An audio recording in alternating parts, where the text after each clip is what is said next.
Caríssimos irmãos e irmãs, companheiros, boa noite para todos. Que Jesus possa nos abençoar, que o nosso encontro possa ser novamente naquela dinâmica da fraternidade, dentro dos mecanismos que o nosso coração pode estabelecer em sintonia com os recursos que serão ministrados nessa noite para o nosso fortalecimento, para o nosso atendimento espiritual. É sempre bom estar de volta na casa de Kardec, estabelecendo esse contato com os nossos amigos, com vocês, né? Nesse intercâmbio realmente que nos sustenta, que nos alimenta. E hoje, especialmente, para nós é um motivo de muita alegria, porque esta semana nós iniciamos um novo momento na nossa casa. Nós colocamos no ar o site da FEAC, que é o FEAC, né, o Fraternidade, Estudos Espíritos Allan Kardec, feac.org.br. Através desse site, nós vamos ter mais dinâmica no procedimento de divulgação. Rapidamente, a gente vai explicar que nós temos 2 programas que realizamos na Rede Amigo Espírita, que é na terça-feira, o programa intitulado Amor e Sabedorias de Emmanuel, onde nós estudamos a obra de Emmanuel, através do Chico, fazendo, vamos dizer assim, todo um movimento para nos auxiliar a entender Kardec na sua profundidade. É um trabalho que a gente já está realizando, já completamos 31 programas. E a partir dessa semana nós já conseguimos transmitir pelo nosso site ao vivo, né? Ou seja, nós criamos uma caixinha lá no site que se chama Rádio Amigo Espírita. E o Zé Aparecido gostou tanto que esse nome vai ser o nome da rádio, que ele vai lançar em breve. E nessa rádio, o tempo todo, quando entrar no site, vocês vão ter música ambiente. Enquanto navegam no site, vai ter uma música clássica, música espírita, enfim. Mas na terça-feira, quando for 8h30, a música para de tocar e entra o programa que a gente realiza ao vivo. Na quinta-feira também, nós temos um outro programa. E esse nós estamos completando 72 encontros, que são estudos dos princípios básicos da doutrina espírita do Evangelho. Atualmente nós estamos estudando o sermão profético, na quinta-feira. Então também vocês poderão ouvir, né, no computador, em alguns telefones da Samsung, iPad e o iPhone, o sistema é diferente, não dá para ouvir. Mas quem tem o tablet da Samsung, eu já tive depoimento essa semana, conseguiu ouvir. E por fim, a sexta-feira, quando vocês não puderem vir, né, vocês poderão assistir no site o estudo, como muitos amigos estão assistindo agora, e a gente aproveita para abraçar a todos. Ou seja, nós estamos sendo pioneiros do movimento espírita no que remonta a essa forma de divulgar a doutrina, lembrando que nós somos muito acanhados, muito amadores, mas nós estamos tendo essa condição de estar dando esses primeiros passos. Eu falei para o Marco Aurélio, são talvez pouquíssimas casas. Eu não tenho registro daquelas que estão fazendo o que nós estamos fazendo ao vivo. Mas acredito que deva existir algumas. Mas são poucas. Com isso a gente vai entendendo que com o passar do tempo, nós vamos ter muitas coisas, muitos recursos, muitos estudos, muitos eventos chegando nos nossos lares, né? para atender quando a gente não puder estar na casa espírita, ou poder também estar divulgando a doutrina espírita para aqueles parentes, para aqueles amigos que não se disponibilizam ainda a vir ao centro espírita, não é? E aquelas regiões mais longínquas que não existe centro espírita.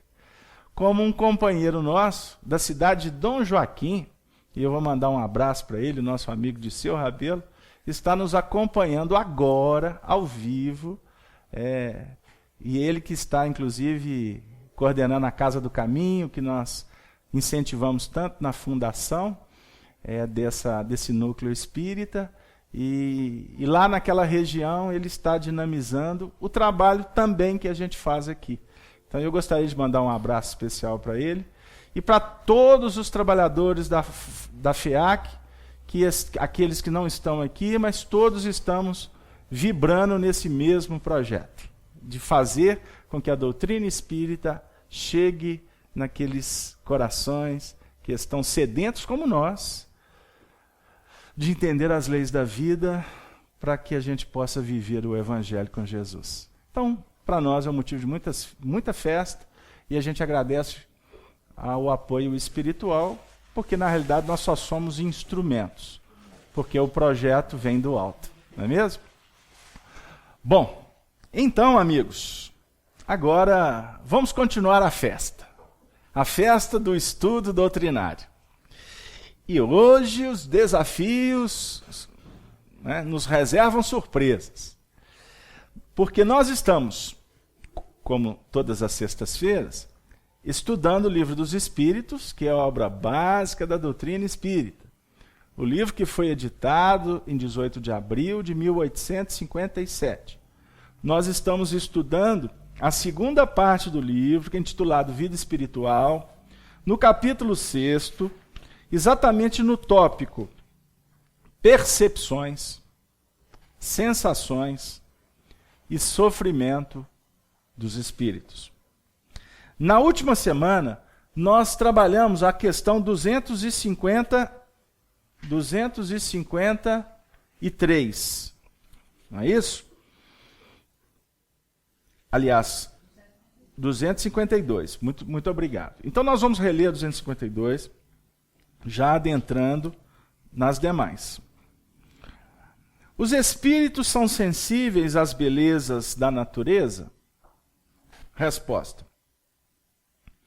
As belezas naturais dos globos são tão diferentes que estamos longe de as conhecer.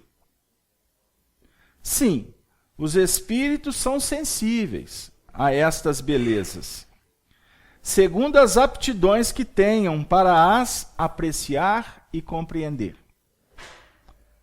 Para os espíritos elevados, há belezas de conjunto, diante das quais se apagam, por assim dizer, as belezas dos detalhes.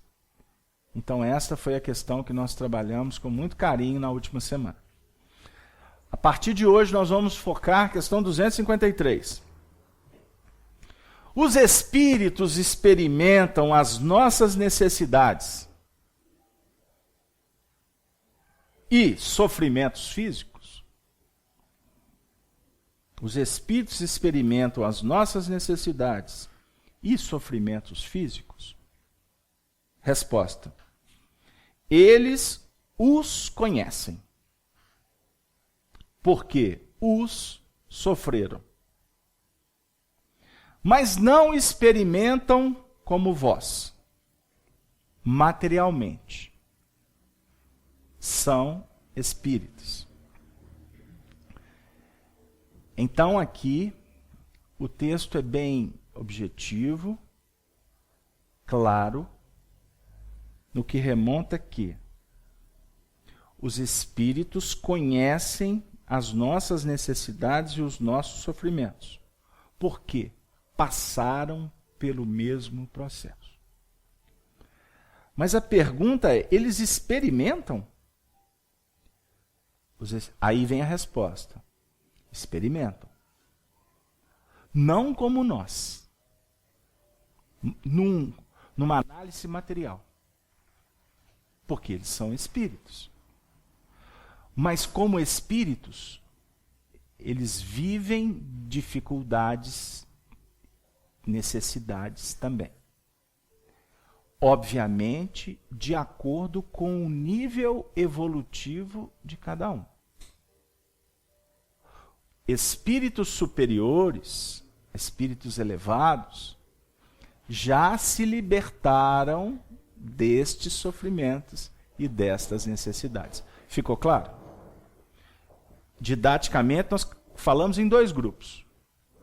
Espíritos superiores, elevados, e espíritos ainda numa condição mediana e inferior. Os que estão na categoria, para nós aqui na Terra, de espíritos extremamente evoluídos, eles não têm mais essas necessidades. Ficou claro? Continuando. Pergunta 254. Os espíritos sentem fadigas e necessidade de repouso? Resposta: não podem sentir fadiga, tal como a entendeis. Consequentemente, não precisam de repouso corporal, já que não possuem órgãos cujas forças devam ser reparadas. Contudo, o espírito repousa no sentido de não estar em constante atividade. Ele não age de maneira material. Sua ação é toda intelectual. E o seu repouso é todo moral. Ou seja, há momentos em que o seu pensamento deixa de ser tão ativo e não se fixa em um objeto determinado. É um verdadeiro repouso, mas de nenhum modo comparável ao do corpo.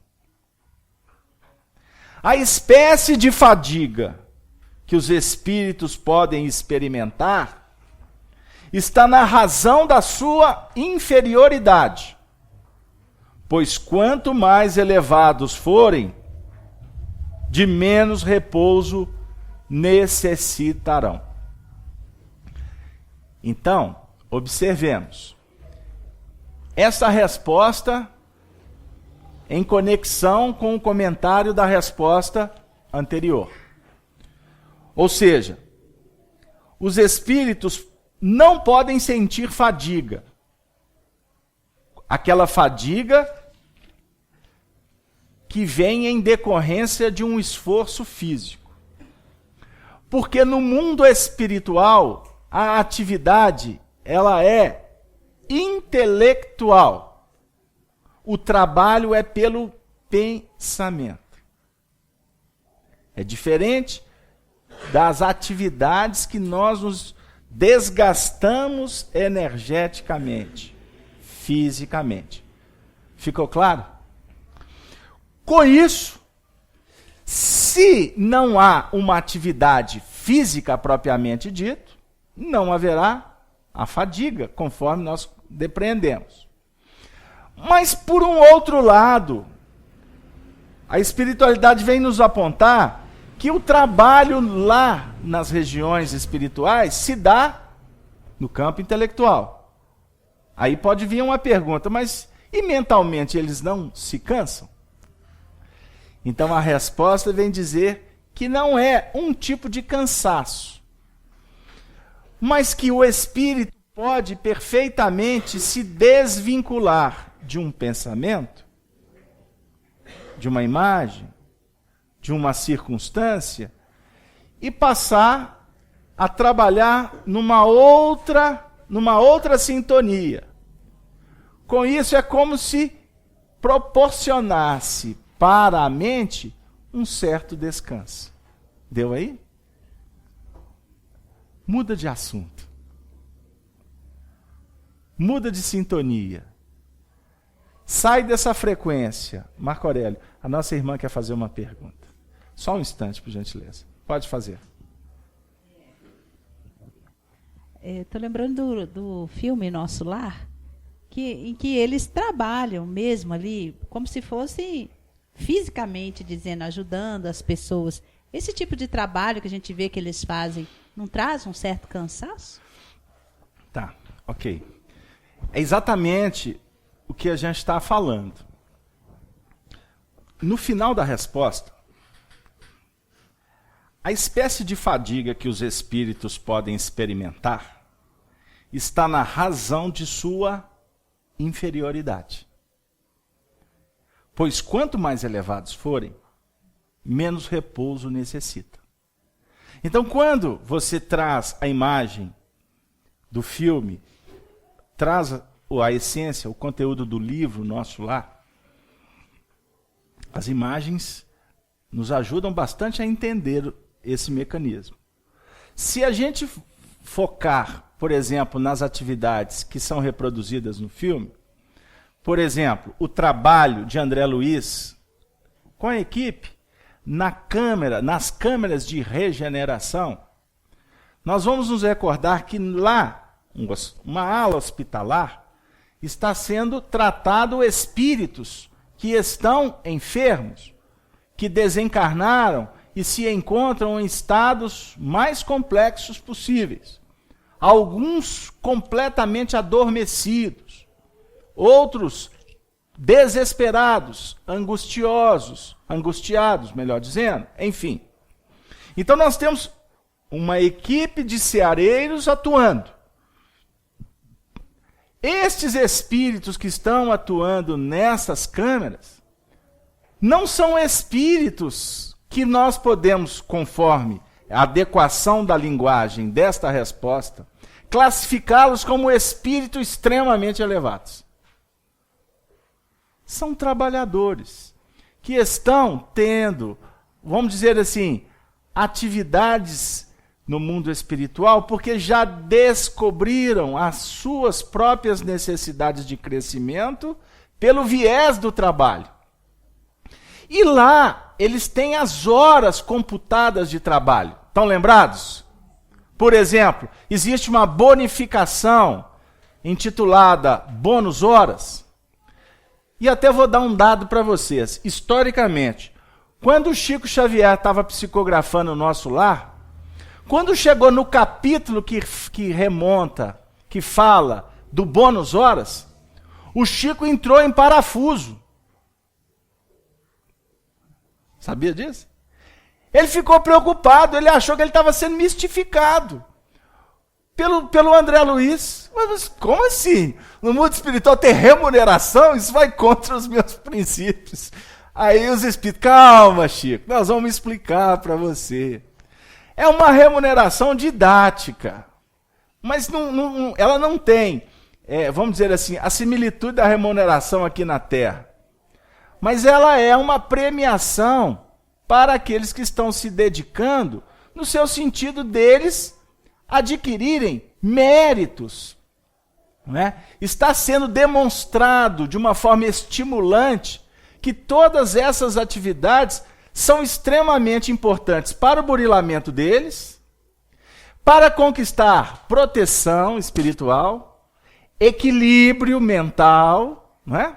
E ao mesmo tempo méritos para, posteriormente, assumirem responsabilidades, tarefas com desenvolturas mais dinâmicas, mais específicas. E lá em Nosso Lar, nós sabemos que os espíritos têm um momento de um pseudo-descanso. Lembram que na última semana, quando a gente estava falando da arte, da música, que nós trouxemos um texto de Nosso Lar, e nesse texto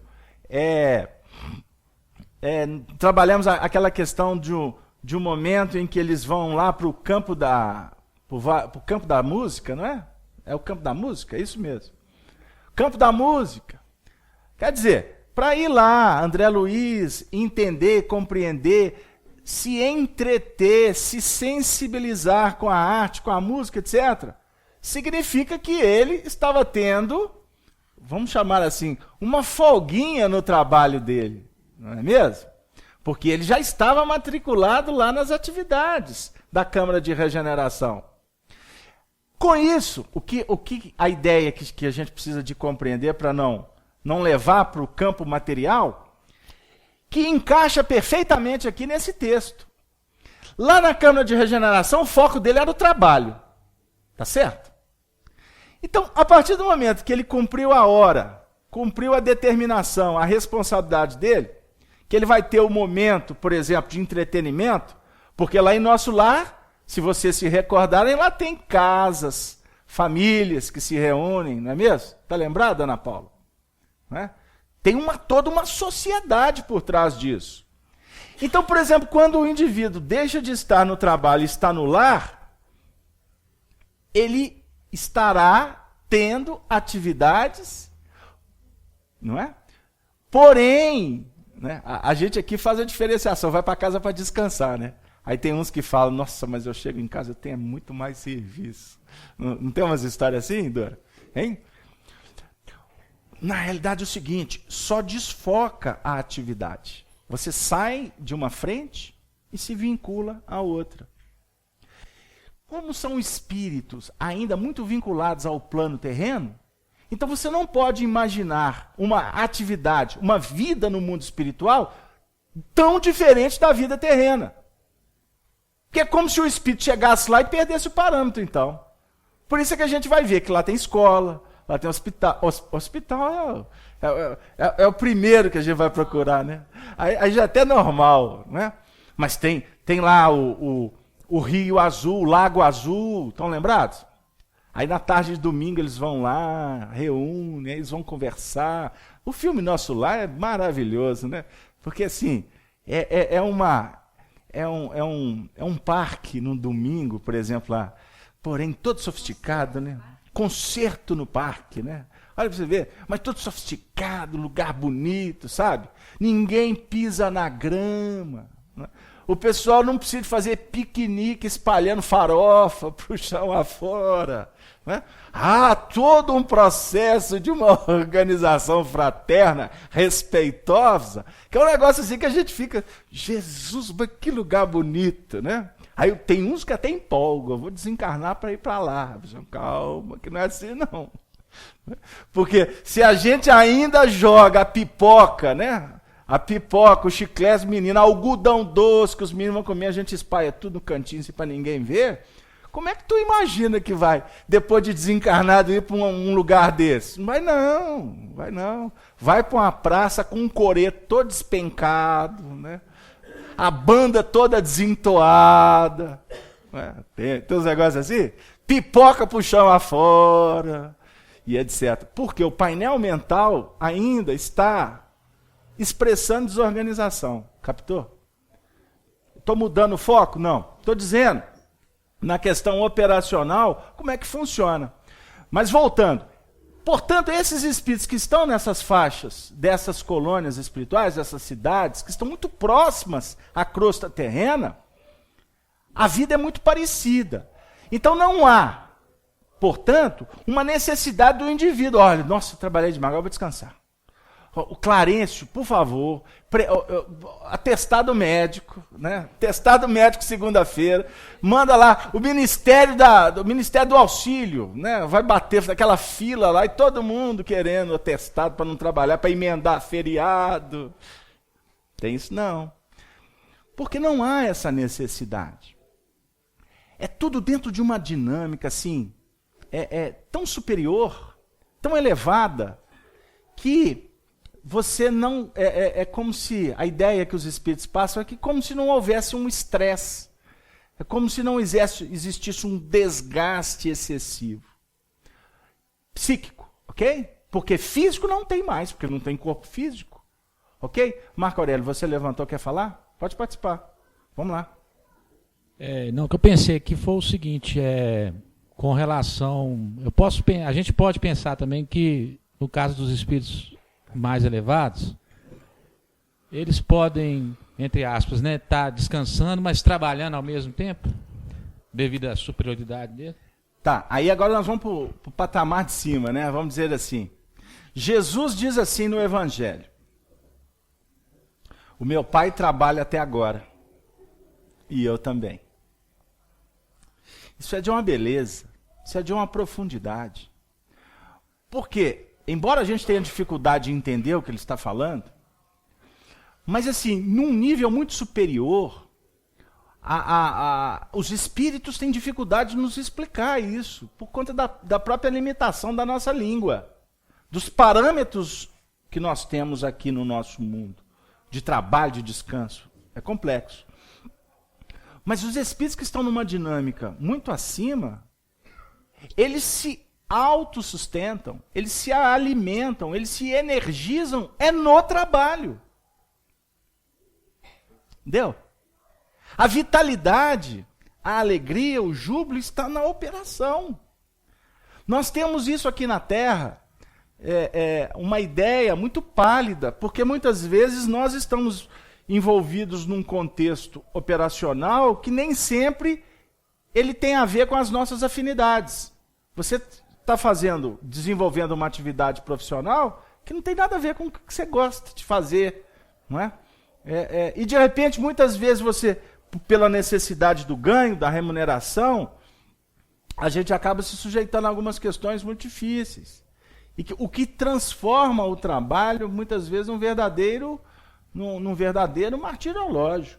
Não é? Agora, quando a gente, por exemplo, nós podemos ter a oportunidade de estar fazendo aquilo que gosta, aquele determinado momento em que você, por exemplo, percebe a materialização dos seus ideais pela sua vivência, pelo seu esforço, a alegria ela é indizível, ela é inenarrável. Não sei se deu aí. Não é? Aí quando você está feliz, sentindo produção ou produtividade, não é? De repente a gente costuma até perder um pouco o bom senso, não é? Da medida, não é? De diminuir um pouco, porque se torna algo inebriante. Só que estes movimentos aqui na Terra, eles são muito difusos ou muito escassos. Eles não acontecem com tanta repetição. Mas esses instantes de muita alegria diante de um feito, conta para nós de uma forma muito singela o que os espíritos estão tentando nos mostrar quanto à alegria que eles sentem em produzir o tempo todo, em trabalhar o tempo todo. O bem alimentando o bem. É quando Jesus diz assim: eu sou o pão da vida. Aqueles que vierem a mim nunca mais terão sede. Ele fala do pão e fala da água.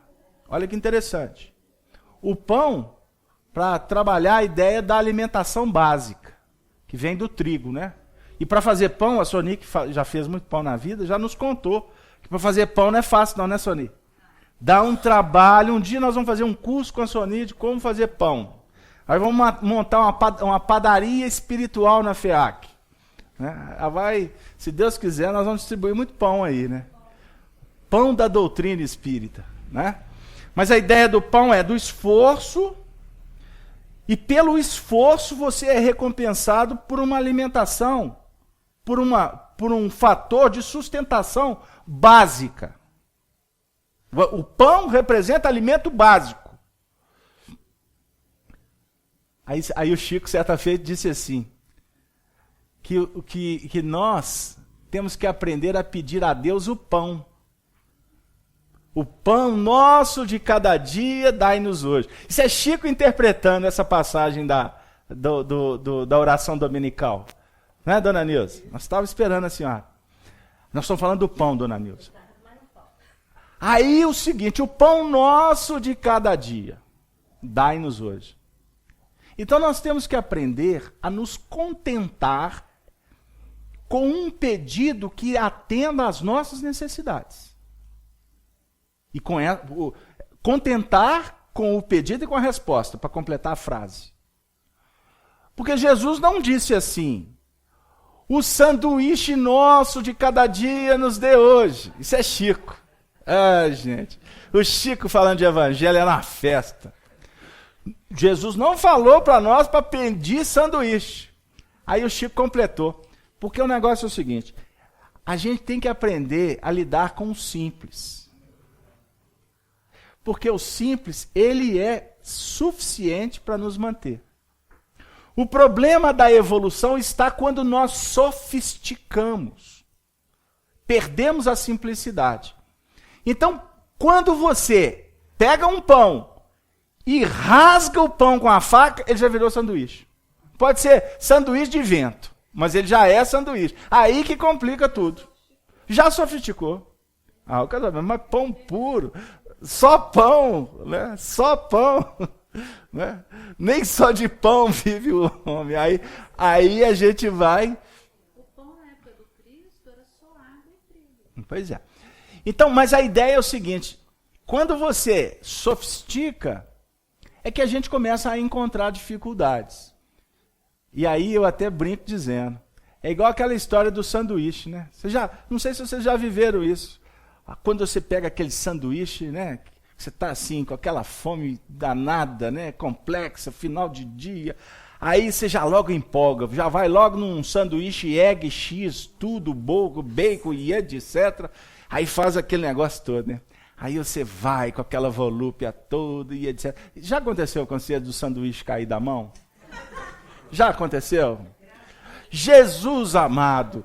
E o interessante, porque quando o sanduíche cai, não tem erro, não tem erro. Ele sempre vai cair com a parte melhor virada para baixo. Não tenha dúvida.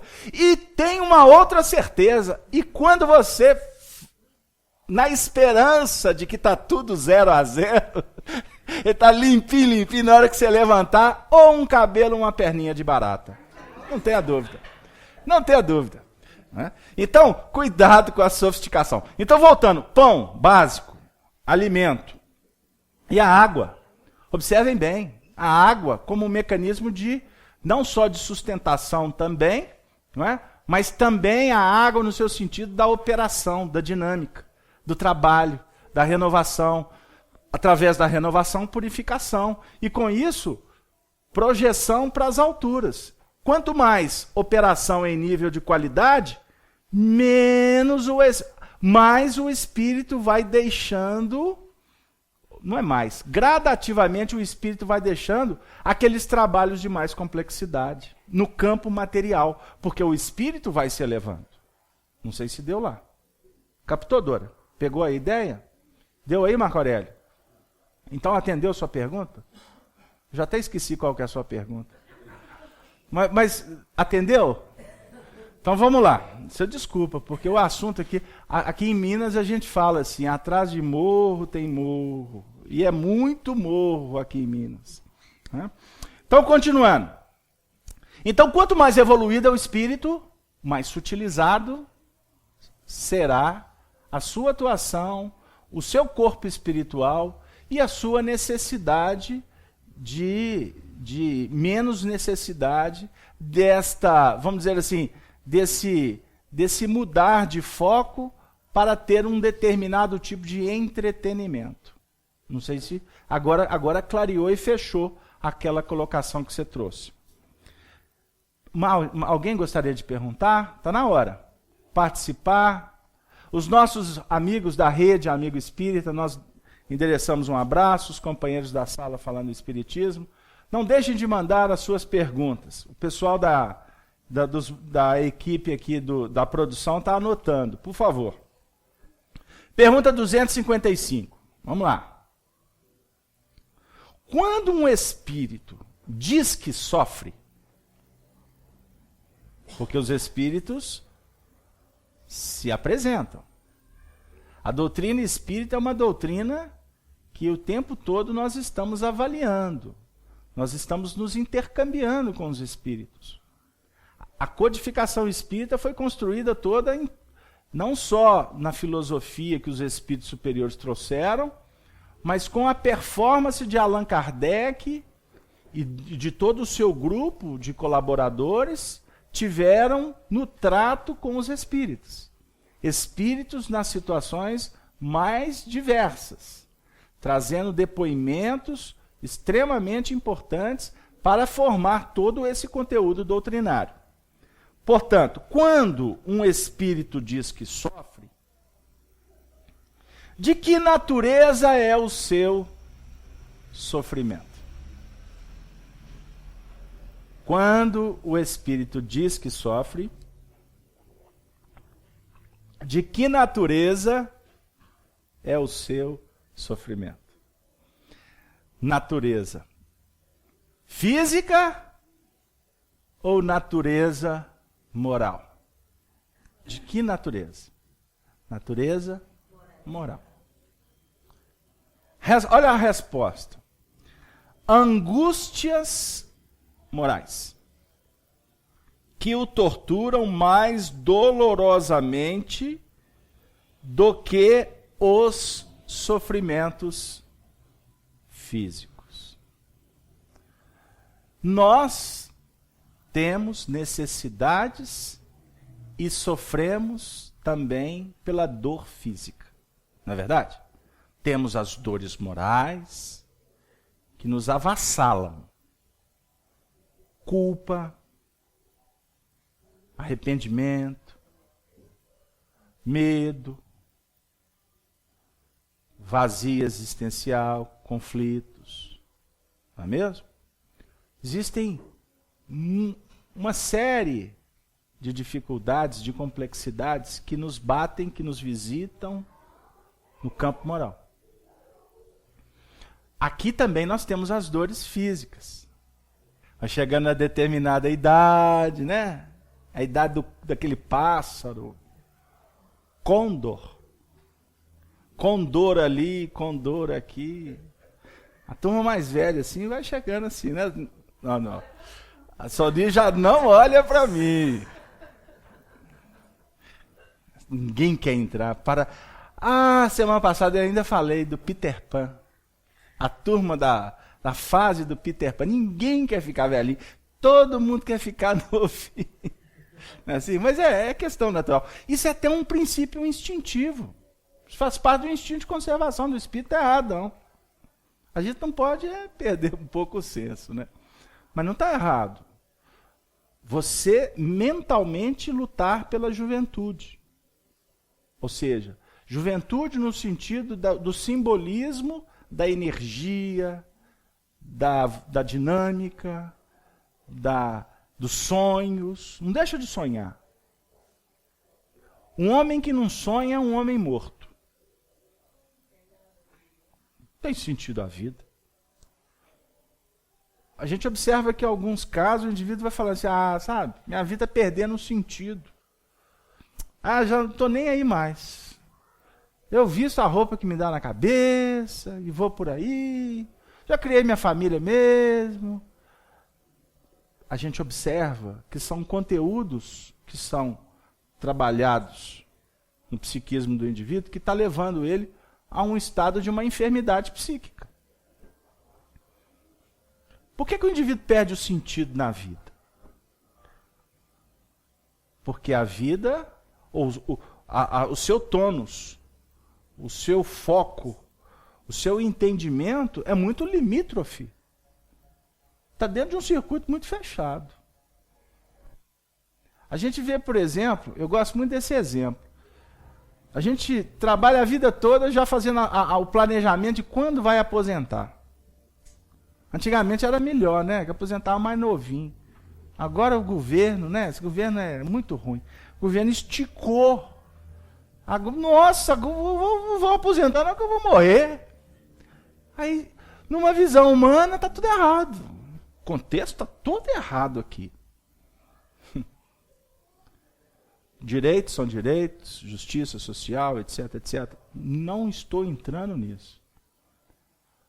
Mas se a gente subir um pouquinho no monte das Gerais, porque aqui nas Gerais vai ter montes bonitos, hein? Já viram Chapada de Diamantina? Lugar bonito. Serra do Cipó. Lugar bonito. Vou ficar por lá, porque senão eu vou deixar de falar de outras, né? Mas vamos subir numa escala aí e vamos olhar para baixo. Se você olhar lá embaixo, assim, você vê lá que a comunidade está tudo lá. Você vê de longe, ó, que coisa bonitinha, está tudo certo. Aí você vai descendo a montanha. Vai fazer uma visita lá naquela comunidade. Na hora que você entrar lá dentro da casa de um sujeito, vai ser um quebra-pau, não sei o quê. Você, nossa, que confusão, está tudo errado. Vou voltar para a montanha. Tem gente que vive na montanha. Trabalha aqui só para ganhar dinheiro, vai para a montanha. Vai passear. Vai. Está treinando para espírito evoluído. Mas o negócio é que a gente entendeu o seguinte, que os espíritos superiores... Lembram que nós falamos semana passada aqui, quando a gente estava falando da arte? Para os espíritos elevados, questão 252, há belezas de conjunto diante das quais se apagam, por assim dizer, as belezas dos detalhes. Estão lembrados dessa frase? Nós trabalhamos com detalhes, que a gente precisa. Nós temos dificuldade. Você tem que trabalhar com esse departamento, depois você vem para cá. Eu vejo em casa espírita, movimento espírita discutindo como é que tem que ser a estrutura de casa espírita. Jesus é um Deus nos acuda. Porque é um tal de fracionar, né? Fraciona aqui, fraciona ali, cria departamento aqui. Eu mesmo, quando comecei, o que eu divulguei, o que eu viajei para falar da necessidade de uma organização empresarial dentro do centro espírita, hoje eu falo assim, meu Deus, eu tive que fazer aquilo tudo para entender que o negócio é outro. Porque quanto mais você divide, mais você fecha a porta, mais você cria separatividade. Mas é isso mesmo, porque a mente nossa, ela é formatada para trabalhar no pequeno. Para trabalhar no pequeno. E os espíritos estão trabalhando no macro. Você tem que pensar assim.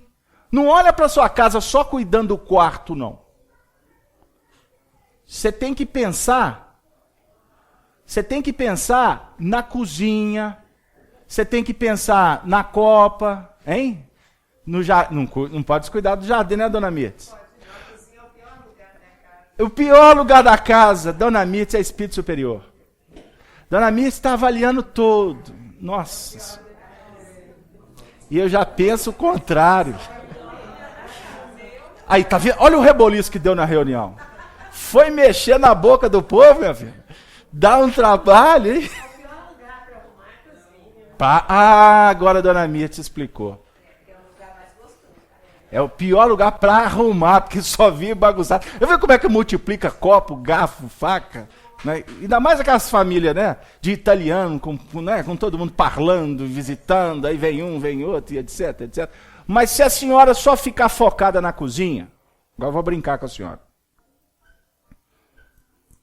Cadê a mãe que vai passear pela sala para saber como é que anda as conversações? Ó, falei da mãe brava, hein? Como é que anda a mãe que não vai passar lá no alpendre para sentar lá e bater papo com as visitas? Eu estou falando só da mãe, porque ela é mãe. Não é? E quem que vai passar pelo quarto para falar para o menino que está tudo atrapalhado, que ele joga sapato por lá, para cá, para cá? Quem que vai falar para o menino que ele precisa de se organizar? Eu só estou falando da mãe. E quem que vai na copa para colocar a cabeça da filha que está desesperada no ombro e falar assim, minha filha, vamos trabalhar, vamos comigo para a cozinha que você vai ver o tanto que é bom dar um duro danado. Agora, se a mãe só ficar preocupada com trazer o alimento para o povo, vocês não tenham dúvida que vai faltar administração nessa casa. É óbvio, eu vou ser rebatido. É óbvio, é claro que uma família não pode depender só da mãe, porque se a mãe desencarnar, vira um caos. Tem o papai, tem o filhinho, tem a titia, tem a sogra, o genro, tem todo mundo. Mas nós estamos falando de uma visão macro. Você não fica preso no detalhe. Então, no mundo espiritual, a nossa dificuldade está lá na razão direta de termos nos fixado em pontos que nos aprisionaram, impedindo que pudéssemos refletir e aprender sobre outros pontos. Deu aí? Capacitação. O nosso grande amigo, Arnaldo, um abraço. Senti falta sua ontem lá na sala, mas já tive notícia que você está viajando com a família, né? O Arnaldo é um amigo nosso lá de Santa Rita de Sapucaí, terra boa. É bom ir lá em junho. Vai fazer frio assim. Lá no Rio Grande do Sul. É aqui em Minas, hein? Frio lá é, né, de arrepiar os ossos. Vamos lá. Por que a vida perde o sentido para os indivíduos? Eu estava doido para fugir do assunto, o Arnaldo me puxou. Esse menino é bom de serviço. Perde o sentido, Arnaldo. Eu sei que ele é um conhecedor de doutrina espírita, ele está nos ajudando no estudo. Por que a vida perde o sentido?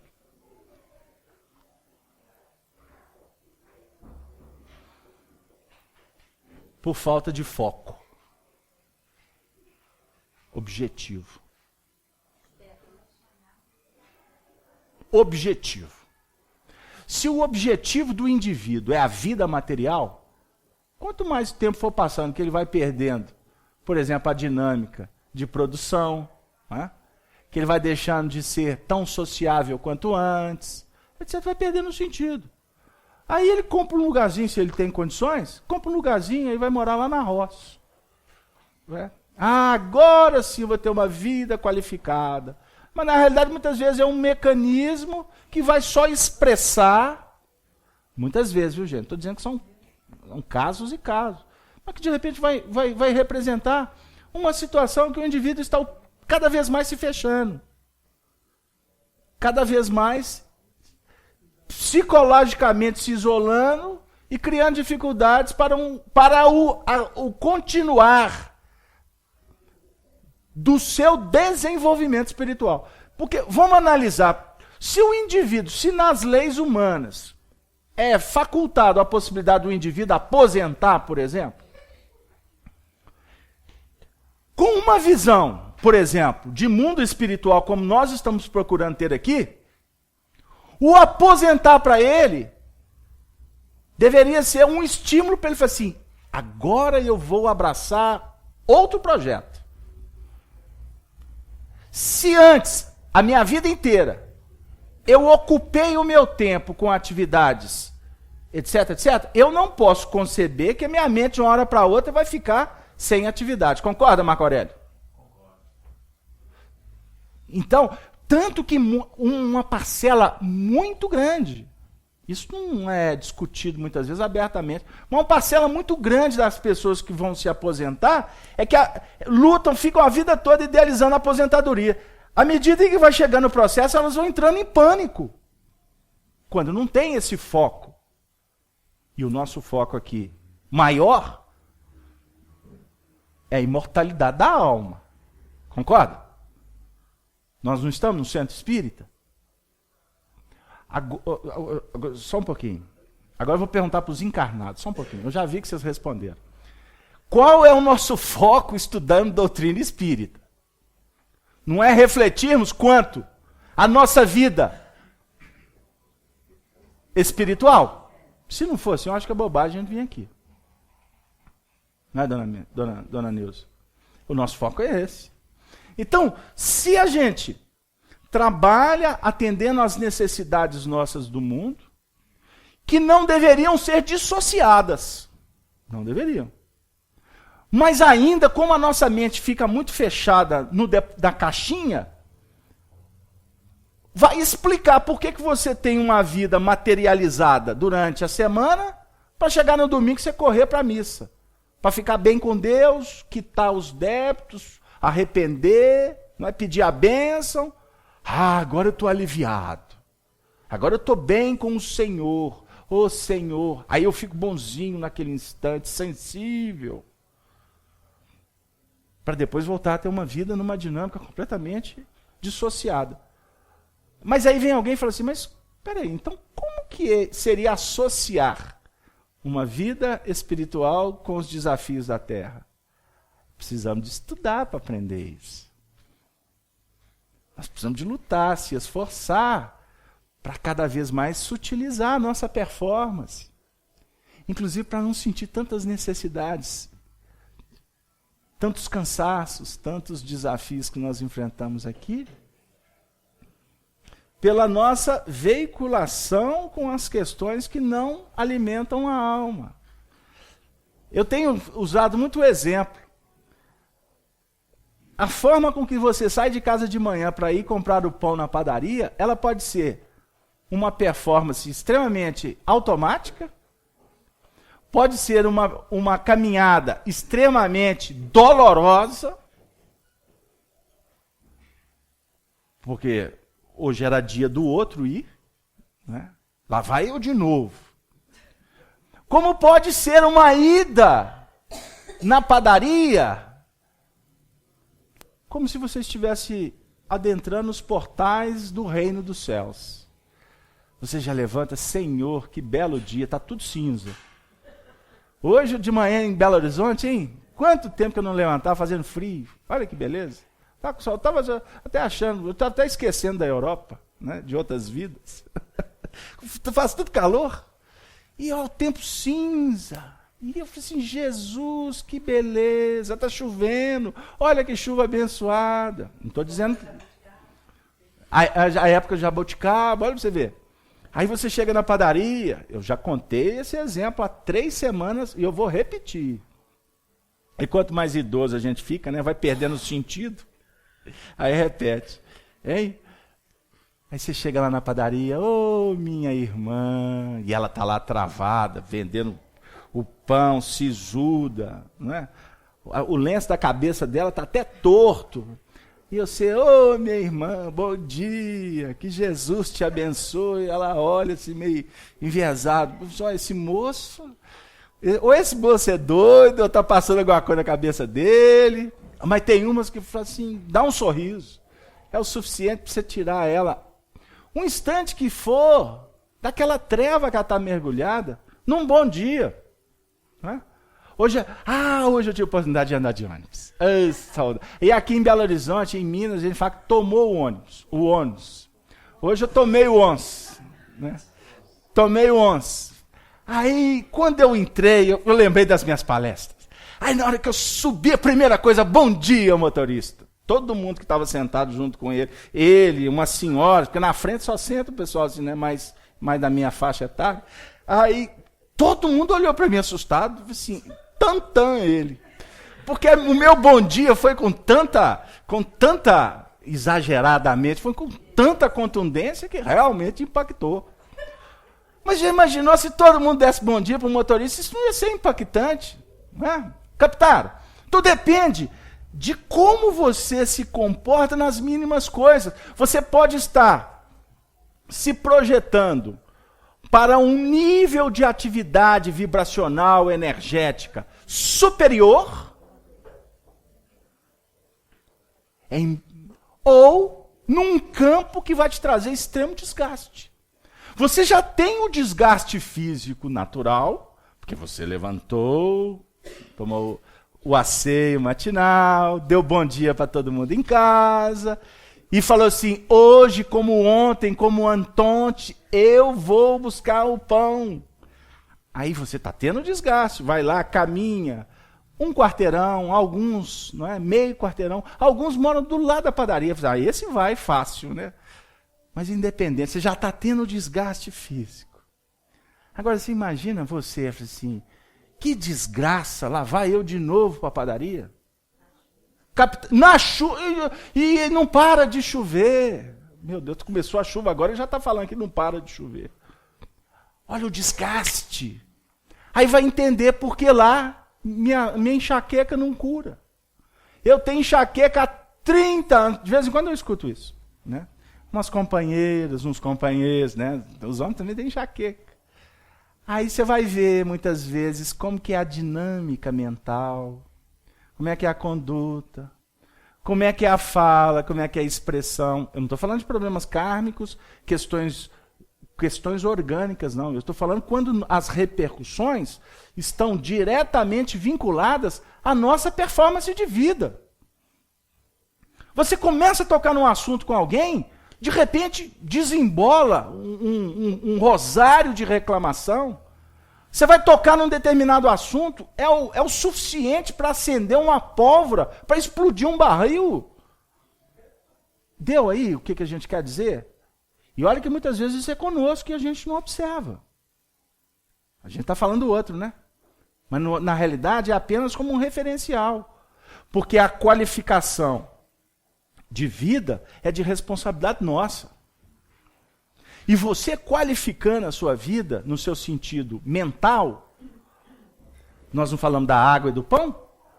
Nós nos alimentamos espiritualmente pela nossa produção mental, psíquica. Aí nós temos que ver que tipo de alimento que nós estamos promovendo. Participações, quem gostaria de falar? Cláudia, você quer falar, Cláudia? Passa para a Cláudia.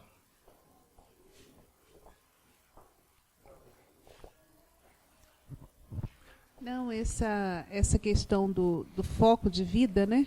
De realimentar diariamente essa nossa necessidade de ter um objetivo, ter um foco, ter um estímulo, né? Como isso é importante para a saúde mental e espiritual, né? E é isso. Observemos, você a cada dia está retroalimentando esse ideal. O que eu vou fazer hoje? O que eu posso fazer essa semana, nesse mês? Sabe? Ter uma visão, não só do aqui e agora, mas o que te espera lá na frente, sabe? O que você gosta? Por exemplo, quantos amigos nossos, espíritas, que se aposentam e passam a ter uma vida muito mais intensa do que tinham antes. Nós temos companheiros que, puxa vida, nos dão testemunhos assim, amigos que estão viajando o Brasil afora, não param em casa quase, né? E indo divulgando doutrina espírita nas regiões mais longínquas. E num processo assim de extrema alegria. Né? Outros que se dedicam a causas de benemerência, junto com instituições, trabalhos voluntários. Uma amiga nossa se aposentou de um banco do governo, e depois de aposentada ela foi fazer psicologia, passou no vestibular, porque ela queria prestar um trabalho voluntário num hospital psiquiátrico da região do Espírito Santo. Olha que bênção. Sabe? Ou seja, a pessoa está focada na desenvoltura, na produtividade. Não é? Outros vão trabalhar com aquele sentido assim, olha, eu trabalhei a vida toda, me fechei no escritório, numa indústria a vida toda, agora eu quero passear, eu quero viajar. Não é? O que é nobre, o que é justo, eu quero dançar, eu quero entrar para o clube da melhor idade, que eu sempre erro. Eu fico na dúvida, é melhor idade mesmo? Eu tenho medo dela, que vocês não imaginam. E a dona Mirtes, sabe o que eu fiquei sabendo? Que a senhora está sendo uma pessoa que está sendo tão falada por aí afora. Tem uma amiga nossa, Vanessa, de São Paulo. Ela me mandou um e-mail, uma falada no bom sentido, dona Mirtes, não se preocupa não. Ela falou assim, ô Carlos Alberto, então quer dizer que agora nós vamos poder assistir às reuniões da FEAC no site? Vamos. Então eu já tenho uma meta, um sentido da minha vida. Eu falei assim, qual que é, Vanessa? É conhecer a dona Mirtes. Dona Mirtes, só tá famosa, dona Mirtes. Né? Dona Nilza também, já me falaram muito da dona. É porque eu pego as duas, né, coitada. Né? Elas são meus apoios aqui. Né? Mas você devia dizer para ela, Carlos Alberto, que esse privilégio meu da dona Nilza, da Marcinha, é desde a inauguração da casa. Pois é, olha que beleza. Bem assídua, eu toda quarta e sexta. E o filho da senhora lá em Palmas agora vai até chorar. Escutou a mamãe? Deu aí, gente? É sentido da vida. Tô focado. Então eu estava falando daqueles que viajam, aqueles que vão brincar a vida. Cada um tem o seu direito. Isso é inalienável. Pedi e obtereis. No nosso caso aqui, nós estamos tentando entender. Doutrina espírita tem esse objetivo. Nos consolar, esclarecendo. O que está acontecendo? Doutrina espírita vai nos ajudar a entender de onde que nós viemos. Qual que é a nossa realidade espiritual? O que nós estamos trazendo na bagagem? Cada um tem a sua. Não existe duas malas iguais. Não existe. Tem muita mala sem alça. Né? Mas duas iguais não existem. Não é? Cada um de nós temos um passado que nós estamos respondendo por eles. Eu estou falando negócio de mala sem alça porque outro dia me falaram que eu sou uma mala sem alça. Até hoje estou querendo entender. O Jesus... cutucou a esposa. Oh, meu Deus. Vamos voltar. O padrão elevado. Nossa reunião é séria. Tem um companheiro que falou assim, gente, mas vocês aprendem doutrina espírita dando belas gargalhadas. Eu falei assim, meu filho... É para chorar. Ah, dona Nilza, a dona Nilza está inspirada. Acordou, dona Nilza. Está inspirada. É para chorar? Se for para chorar, eu fico em casa. Não é? A gente faz reunião espírita para aprender divertindo. Não tem forma mais produtiva de você aprender do que feliz. Por quê? Nós temos um outro nível de aprendizado que se dá na base do atrito, da pressão, da dor, que são fatores extremamente importantes. Não desvaloriza, não. Porque aqui em Minas a gente costumava dizer que a ocasião faz o sapo pular. Filho. É lá no interior, você é daqui da cidade. A ocasião faz o sapo pular. O sapo fica quieto lá no brejo. Né? Quietinho e tal. De repente aparece alguma coisa, ele tem que dar um jeito. A vida faz isso com a gente. Por isso, não se preocupe. Se chegou a notícia para balançar, pensa assim, é porque chegou a hora. Nossa, mas eu não esperava passar por isso. Eu não esperava passar por isso. Tá certo que são surpresas. Nós temos que procurar compreender e nos predispor a atender o chamado da vida. Que pode vir através de uma nota de um piano tocada, como pode vir de uma metralhadora que vai disparar. Pode ser uma desencarnação, pode ser um abandono, uma traição, uma notícia que pegou todo mundo com desprevenido. Não acontece? Famílias grandes, né? Aliás, quanto maior a família, mais surpresa você vai ter. Embora tem muitas famílias pequenas que dão muito mais surpresa do que as grandes. Isso depende da necessidade, gente. Isso depende do número das exigências que nós mesmos combinamos na nossa programação antes de reencarnar. Eu vou dar um break que tem uma participação. Por favor. Não, eu quero só fazer uma observação, Carlos Alberto. Essa questão assim do foco, quando você falou da pessoa e do aposentado, né? Que se ele perdeu o sentido da vida é porque ele perdeu um foco, né? E realmente, porque eu conheço muitos que se aposentaram, e ao contrário do que você está falando, não quis trabalhar, não quis fazer mais nada na vida, adoeceram. Uhum. Pessoas, homens novos que aposentaram com 50 e poucos anos e, né, se entregou, morreu, parece que morreu a vida, todos ficaram doentes. Então eu gostaria de dizer uma coisa. Lugar que não falta serviço é em centro espírita. Então se alguém estiver aposentando, por gentileza, passe no departamento espiritual da casa, né? Departamento espiritual para desencarnado. Não, eu usei o termo. Né? Eu errei o termo. Né? O departamento admissional, tem isso mesmo? Tenho. Aqui, ó, uma que já levantou. Pode vir conversar aqui quarta-feira, aqui, porque está uma ausência de passista aqui, de evangelizador, e o pessoal me procura. Faz reunião de diretoria, conselho. Carlos Alberto, como é que nós vamos fazer? Não tem trabalhador no centro espírita. Eu falei assim, olha, o problema não é comigo. Vocês marquem uma audiência com o governador espiritual do planeta. Jesus? Com Jesus. Por quê, Carlos Alberto? Porque foi ele quem disse que muitos são os convidados, poucos os escolhidos. Poucos se candidatam. Porque a escolha ela é pessoal. Eu costumo só inverter a frase só para a gente entender. Poucos se escolhem. Porque se muitos são os convidados, o convite bate no endereço certinho, não é? Você vai convidar qualquer um? Não. Você convida aqueles que você já percebe que já estão no momento de participar da festa.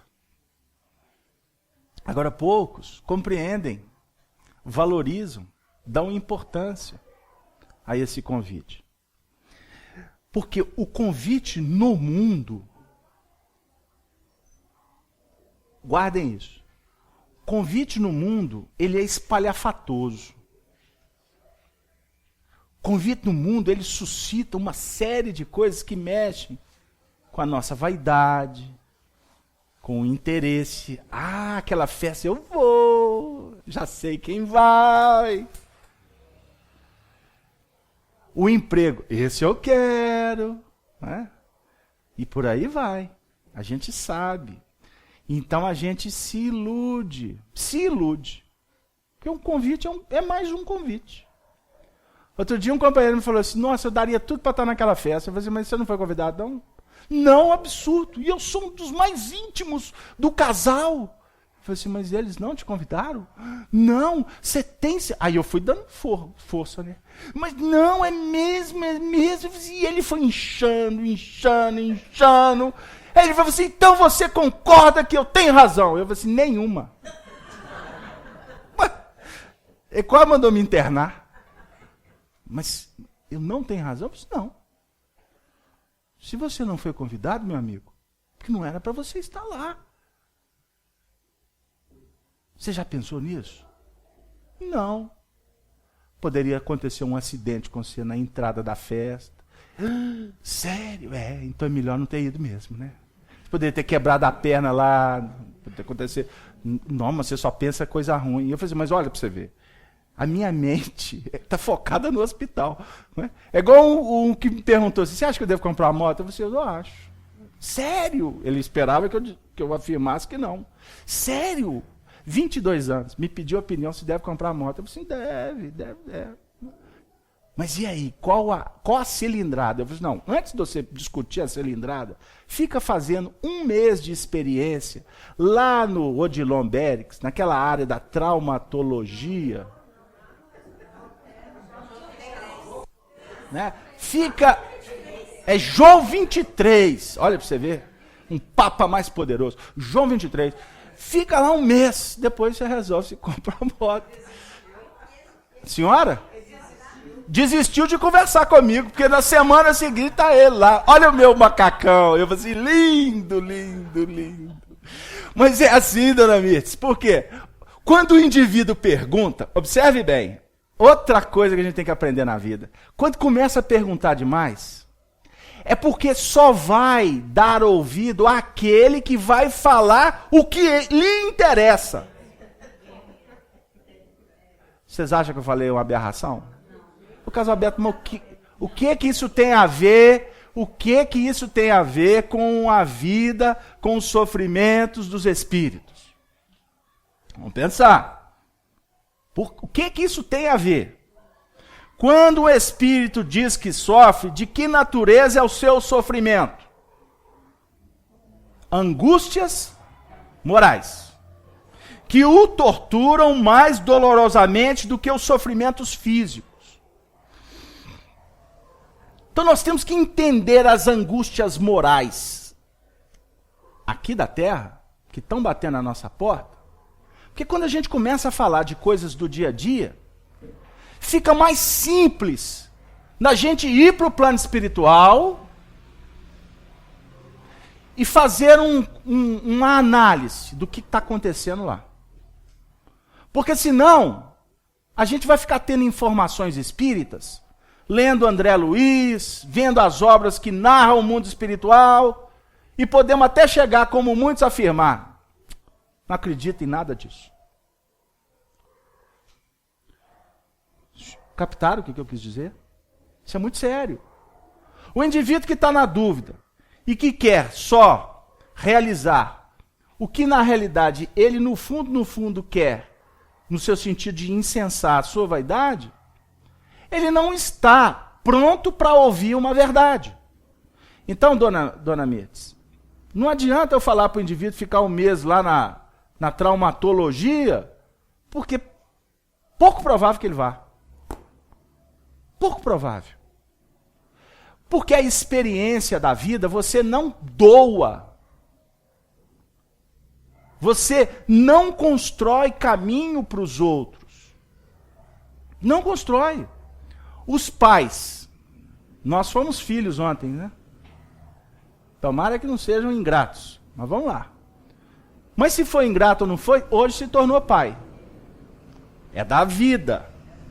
Aí quando você se torna pai, e que você começa a lutar, por exemplo, com a educação dos filhos, querendo passar conteúdo e esbarrando o tempo todo com uma outra morada espiritual, que não é aquela que você julga que foi construída por você, porque veio pelo seu ventre. Ai, estou mexendo com as mães aí.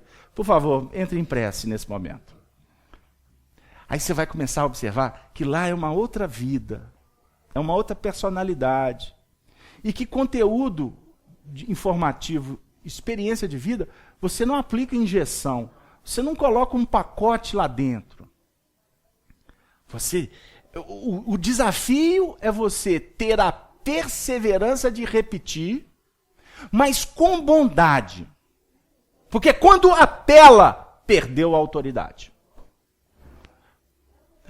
Mas eu já te falei. Outro dia eu escutei isso. Eu já te falei 10 vezes a mesma coisa. Uai, papai, mas o senhor não me falou que eu ia reencarnar, que o senhor ia ter paciência comigo? E eu falei assim, meu filho, agora você tenha com papai. Vai ensinar espiritismo.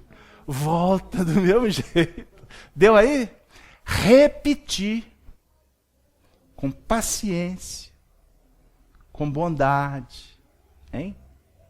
E acima de tudo com amor. Bondade no seu sentido do carinho ali, mas um amor que é a ação da caridade o tempo todo. Porque se você não opera com amor, o educador cria distância. Aí ele perde a autoridade de ser educador. Daqui a pouco é um pai chato, uma mãe rabugenta. Tem que criar mecanismo para estar perto. Então tem hora. É complexo dizer isso, hein? Porque cada um tem o seu desafio, né, Gino? Mas tem hora que é engolindo o sapo e dos grandes, já que eu falei do sapo lá atrás. Aí o outro falou assim, nossa, mas eu estou tão gordo, tanto que eu engoli sapo. Eu falei assim, pois é, meu filho.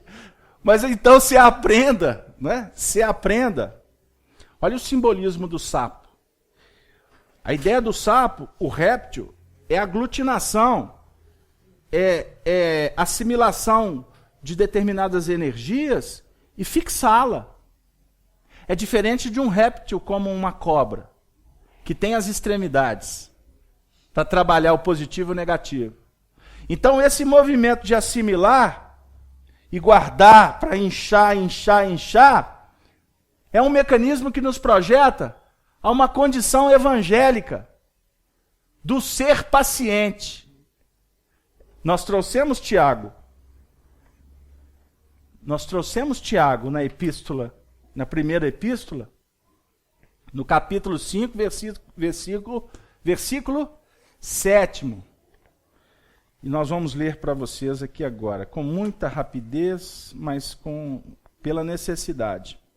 Tiago diz assim: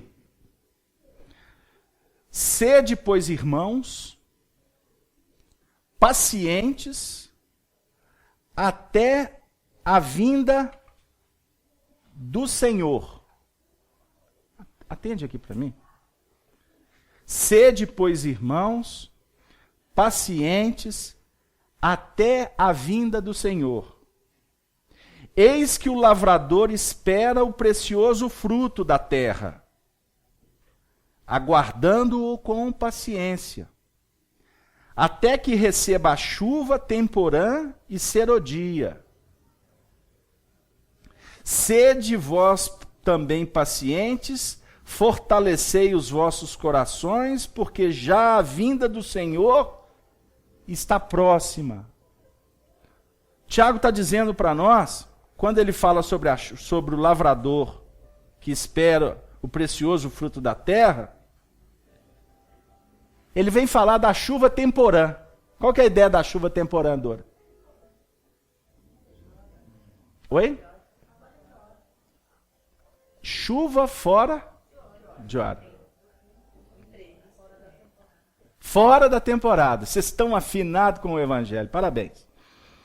Porque a chuva fora de hora é aquele movimento simbólico que traduz a manifestação de Deus no seu sentido de criar circunstâncias favoráveis para a solução dos problemas. É aquele movimento que você pensa assim, isso não tem jeito. Aí de repente vem a chuva para sanear. Vamos pegar o exemplo da chuva. Então a indicativa é: sedes, pois, irmãos. Irmãos, nós estamos falando de pais, filhos, irmãos, cônjuges, tutelados. Nós somos gregários. Somos seres que nascemos para viver em sociedade. E nós estamos num momento de muita complexidade, porque vivemos numa sociedade materialista, onde a injustiça social campeia, em todos os departamentos, todos. Nós temos batido nisso.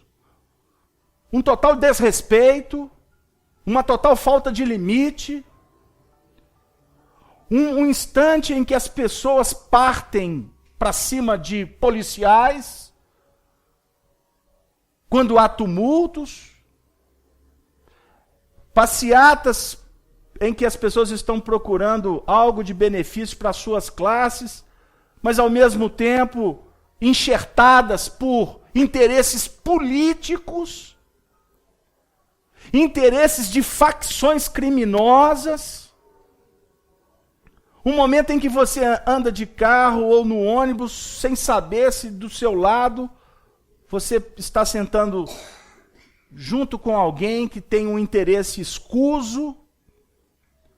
O seu filho sai de casa, você não sabe o que vai acontecer com ele. Mas isso é tradição, né? De mãe e de pai. Mas no mundo atual é mais complicado. Porque costuma... O problema, a gente acha que está lá do lado de fora, mas está no amiguinho do lado dele, que é criado dentro de um regime de um total desrespeito. E que daqui a pouco isso tem repercussão dentro da sua casa. Não é verdade? Mas tudo isso alimentado por um materialismo doentio. Um mundo de competição, que é sustentado por nós mesmos.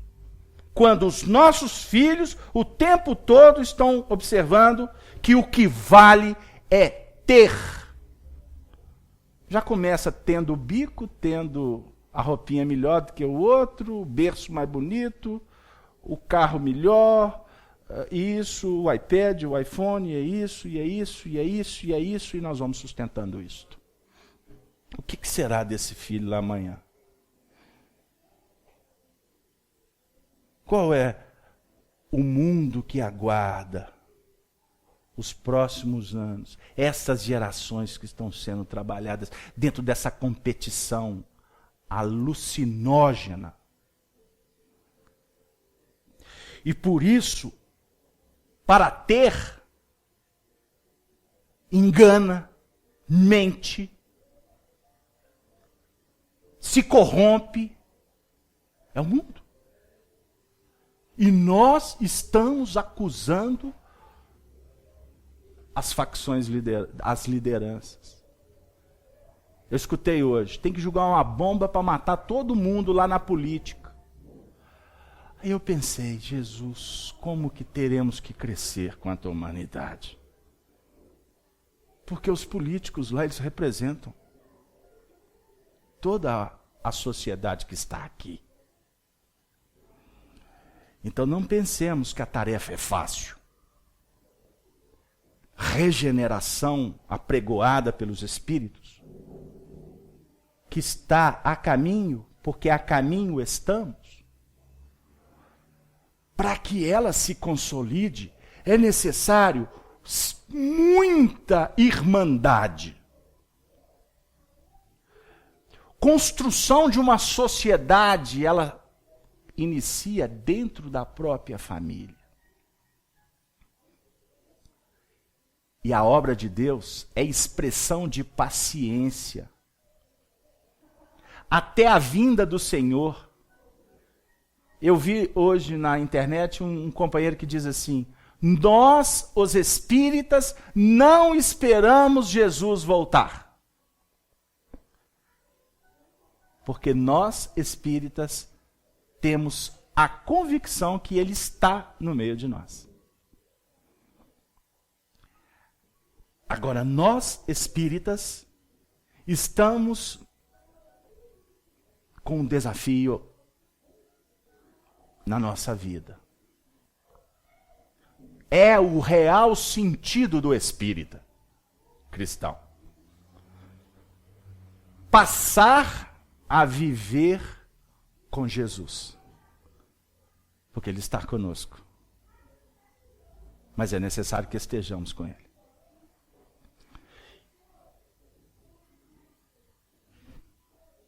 E isso não é possível sem a ação producente que nos aproxime do próximo, do semelhante. Que nos dê condições de trabalhar exaustivamente para promover paz no mundo.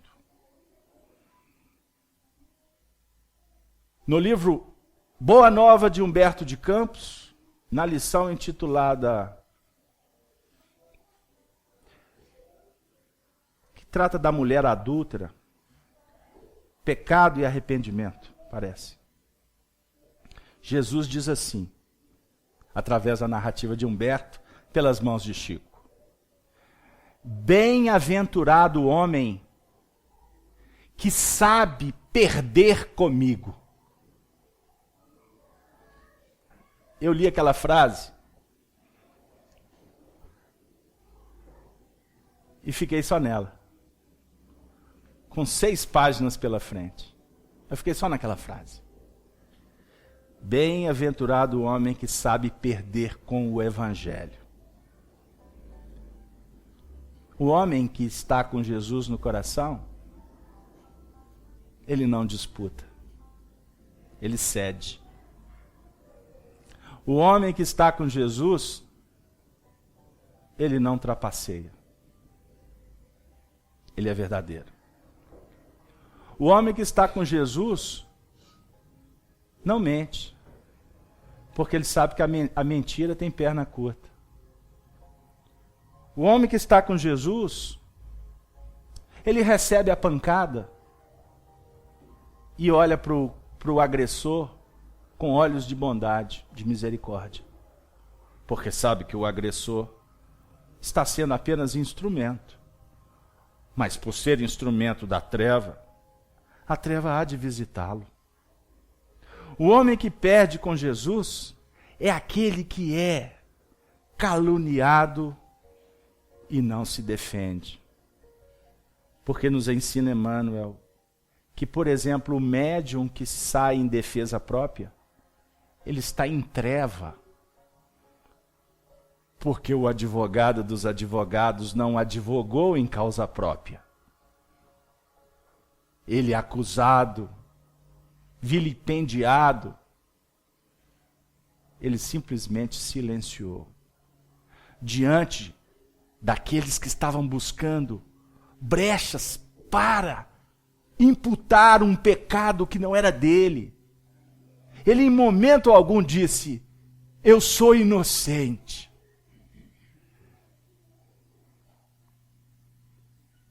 Pilatos perguntou: o que é a verdade?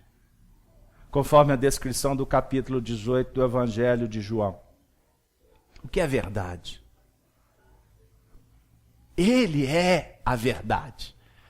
Porque a vida dele falou, expressou, entoou, cantou, estimulou verdade. Ensina Emmanuel que ele respondeu à pergunta de Pôncio Pilatos, que é verdade, com o maior silêncio que a humanidade já ouviu.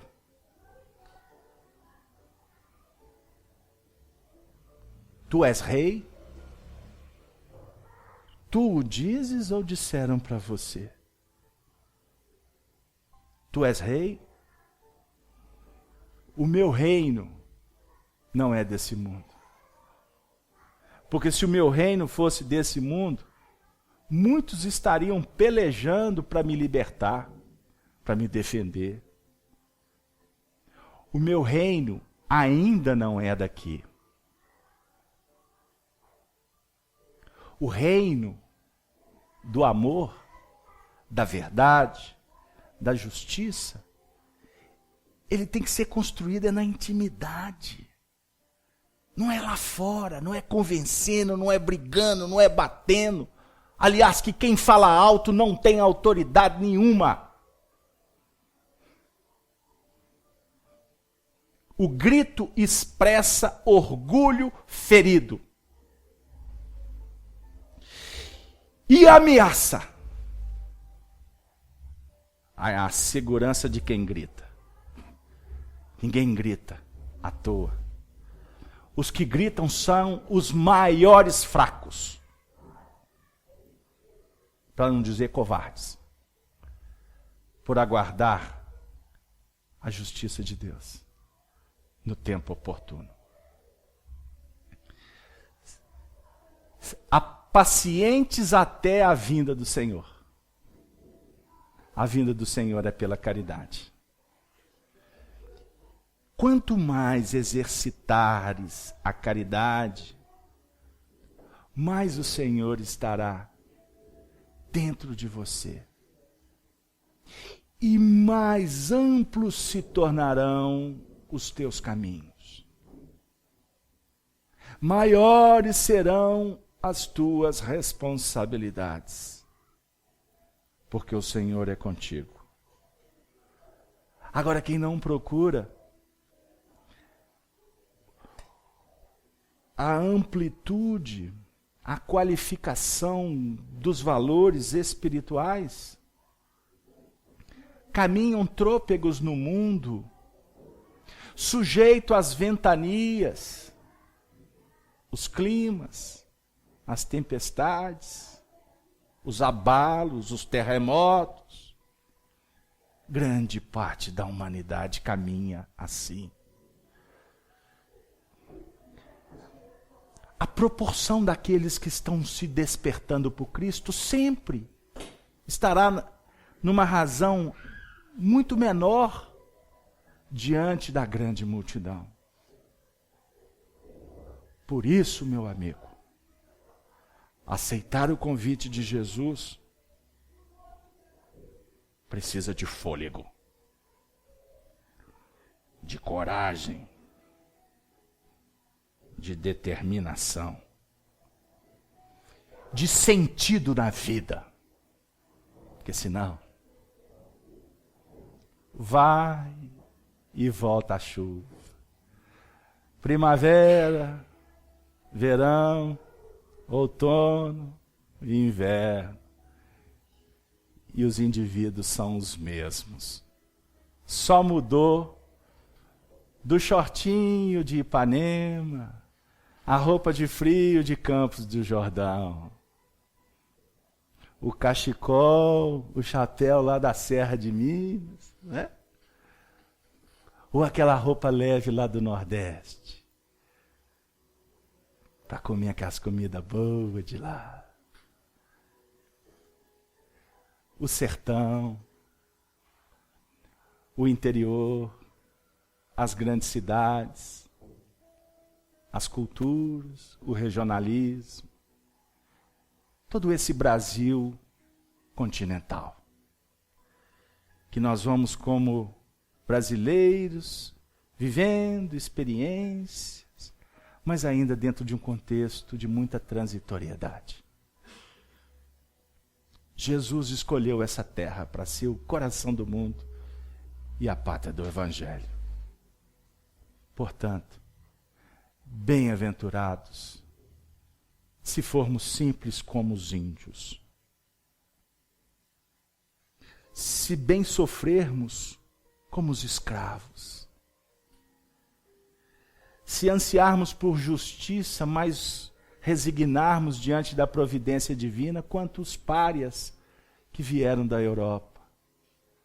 O Sermão da Montanha define o simbolismo do início de todo esse povoamento dessa terra, luz, em forma de coração.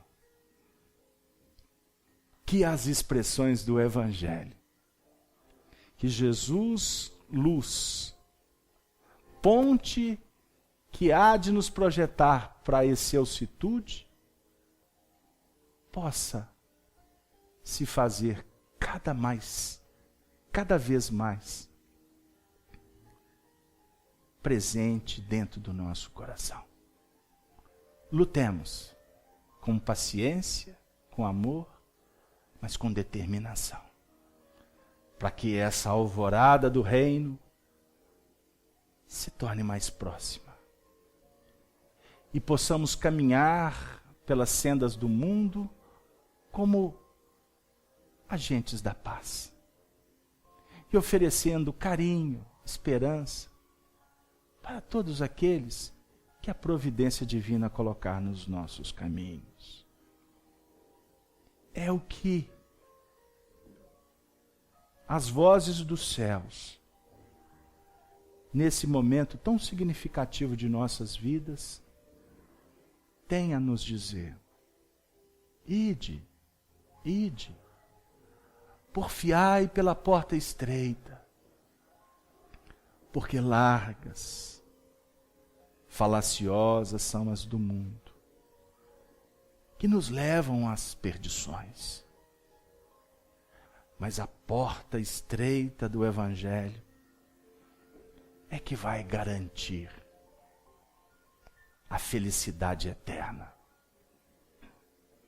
Que Deus abençoe a esta casa, essa casa de Kardec, a todos que aqui se vinculam, como trabalhadores, como amigos, que possamos nesse momento